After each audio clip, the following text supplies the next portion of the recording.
Territory. A number of those migrants within the 5 civilized tribes were of African descent.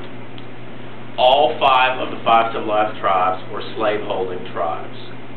All 5 of those tribes had enslaved Africans and free Africans living among them when they came to Oklahoma.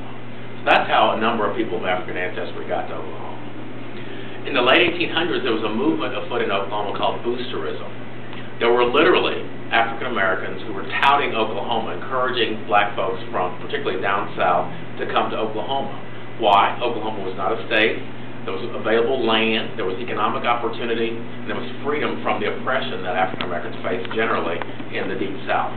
One of the leading boosters of Oklahoma was a fellow named E.P. McCabe. McCabe had been the state auditor in the state of Kansas, elected twice, the highest elected state official in Kansas. And he actually came to Oklahoma in the Great Land Run in 1889. He was the founder of the black town of Langston, where Langston University is. And he had this grand dream of creating or carving out within Oklahoma an all-black state. Sounds rather fanciful by today's standards, but he actually met with the president, Benjamin Harrison, in 1890, and they talked about the prospect of carving out within Oklahoma Territory an all-black state. It didn't materialize, but McCabe went about the business of creating all-black towns. Oklahoma has more all-black towns than any of those states of the nation historically. Some of you may be familiar with Boley and Langston and Clearview and Tallahassee and Tatum's and so many more. Rentisville, IXL, one of my favorites, the letters IXL. Those are some of the black towns in Oklahoma.